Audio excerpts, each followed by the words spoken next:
En cuisine, une petite astuce peut parfois réduire le temps de cuisson, sauver un plat apparemment gâté ou préserver son goût frais et délicieux. Ma grand-mère avait des secrets simples mais étonnamment efficaces. Combien d'entre eux connaissez-vous déjà? 1.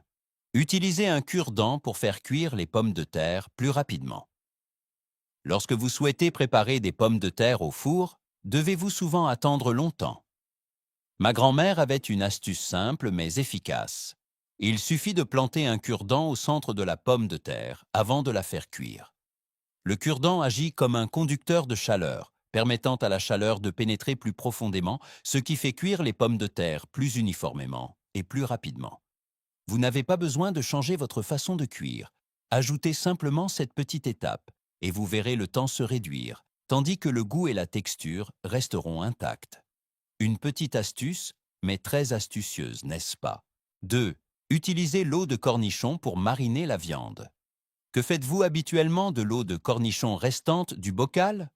Le goût aigre-salé de l'eau de cornichon non seulement rehausse la saveur, mais aide également à attendrir les fibres de la viande, rendant le plat plus savoureux et plus tendre après la cuisson. Il suffit de placer la viande dans un sac ou un récipient, de verser cette saumure par-dessus et de laisser mariner toute la nuit. Le lendemain, vous serez surpris de voir comment la viande aura un léger goût aigre, sera aromatique et très différente d'une marinade traditionnelle. 3. Congelez les oignons avant de les couper pour ne pas pleurer. Avez-vous déjà dû couper des oignons les yeux larmoyants, au point de ne plus voir le couteau et la planche? Avant de couper un oignon, placez-le au congélateur pendant environ 15 minutes. Le froid ralentit la libération des composés soufrés qui provoquent les picotements dans les yeux, ce qui vous permet de couper l'oignon facilement, sans verser une larme. Le goût et la texture croquante de l'oignon ne changent absolument pas, mais l'expérience de cuisson est bien plus agréable. Une solution simple qui facilite grandement le travail en cuisine. 4. Utilisez de la bière pour attendrir la viande. Arrive-t-il parfois que les morceaux de viande deviennent durs, secs et perdent leur jutosité après la cuisson? Avant de cuire la viande, faites-la tremper dans de la bière. Grâce à sa légère acidité et au gaz, la bière attendrit les fibres de la viande, lui donne du goût et aide à préserver sa jutosité. Vous pouvez choisir une bière brune pour une saveur plus intense ou une bière blonde pour un goût plus doux. Après seulement 2 heures ou même une nuit entière de trempage, chaque morceau de viande sera beaucoup plus tendre, sucré et aromatique après la cuisson. Un peu de bière qui fait une grande différence sur la table. 5. Saupoudrez de sel sur la planche à découper lorsque vous coupez des herbes aromatiques. Cela vous a-t-il déjà agacé de couper des herbes et de voir les feuilles éparpillées partout sur la planche? Saupoudrez simplement une pincée de sel sur la surface de la planche à découper avant de couper. Les cristaux de sel créent une friction et empêchent les tiges délicates des herbes de glisser. Ainsi, le couteau glisse mieux, les herbes sont coupées plus proprement et ne se dispersent pas. C'est un geste simple qui rend le travail en cuisine beaucoup plus rapide et plus propre. La prochaine fois que vous préparerez des légumes frais ou des herbes pour vos plats, essayez cette astuce. 6. Ajoutez du bicarbonate de soude aux légumineuses pour qu'elles cuisent plus vite. Si vous avez déjà attendu des heures que les légumineuses deviennent tendres, cette astuce vous semblera très précieuse. Ma grand-mère ajoutait toujours une pincée de bicarbonate de soude dans la marmite lorsqu'elle cuisait des légumineuses. L'alcalinité du bicarbonate de soude ramollit rapidement la peau des légumineuses, ce qui les fait cuire plus rapidement et leur donne une consistance plus douce et crémeuse. Un quart de cuillère à café par tasse de légumineuses séchées suffit pour raccourcir le temps de cuisson, économiser du combustible et des efforts. Le résultat est une marmite de légumineuses tendres, aromatiques et crémeuses, parfaite pour les soupes ou les ragoûts. Une petite astuce, mais extrêmement utile pour les amateurs de légumineuses. 7. Refroidissez le bol avant de fouetter de la crème fraîche. Pour obtenir une crème fouettée lisse et aérienne, ma grand-mère mettait toujours le bol et les fouets au congélateur pendant 10 à 15 minutes avant de les utiliser. Lorsque tout est très froid, la graisse de la crème reste stable, ce qui aide à la fouetter rapidement et à maintenir sa forme plus longtemps. Avec un peu de préparation, vous obtiendrez une crème fouettée lisse, aérienne et d'une apparence parfaite, idéale pour décorer ou accompagner vos desserts. 8. Faites tremper les raisins secs avant de les cuire pour qu'ils soient juteux. Les raisins secs et durs peuvent rendre le gâteau sec. Ma grand-mère les faisait toujours tremper pendant environ 10 minutes dans de l'eau chaude, du jus de fruits ou un peu de rhum.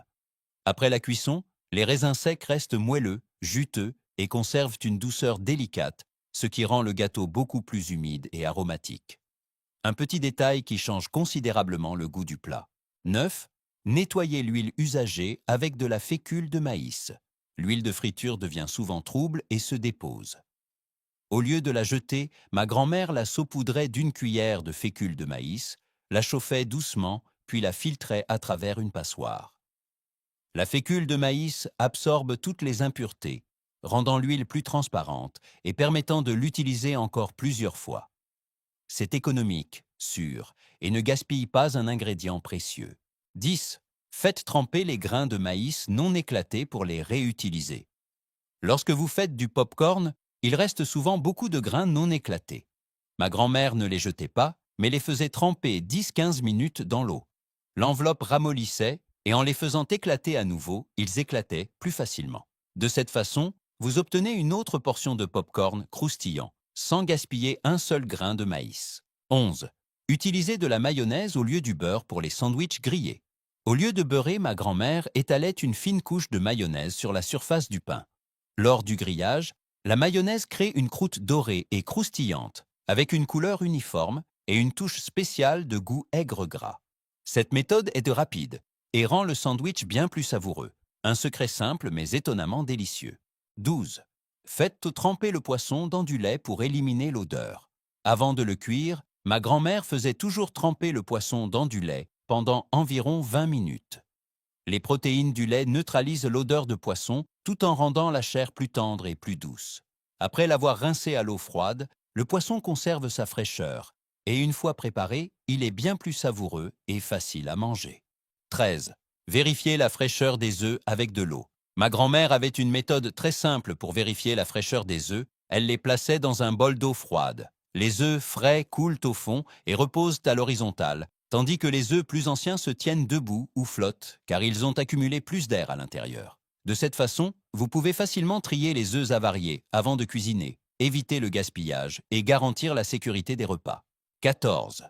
Frottez du vinaigre sur les mains pour soulager les brûlures après avoir touché des piments. Si vos mains vous brûlent après avoir coupé des piments, ma grand-mère prenait simplement un peu de vinaigre et se frottait les mains soigneusement avec. Le vinaigre décompose la capsaïcine qui adhère à la peau, ce qui soulage rapidement la sensation de brûlure. Rincez ensuite à l'eau froide et vos mains se sentiront beaucoup mieux, sans brûlure. 15. Utilisez une bouteille de ketchup vide pour portionner la pâte à crêpes. Pour éviter de renverser la pâte, ma grand-mère utilisait une bouteille de ketchup bien rincée, y mettait la pâte à crêpes et la pressait doucement dans la poêle. Cette méthode aide à contrôler la taille de chaque crêpe, ce qui est beaucoup plus propre et organisé. Une petite astuce qui rend le petit déjeuner plus agréable et plus rapide. Ces petites astuces de ma grand-mère montrent que même quelques secrets simples peuvent rendre la cuisine plus facile et plus agréable. Elles nous aident non seulement à gagner du temps, mais aussi à préserver la pleine saveur et la tendreté dans chaque plat. Quelle astuce allez-vous essayer en premier? Partagez-la et n'oubliez pas de vous abonner pour découvrir d'autres astuces surprenantes.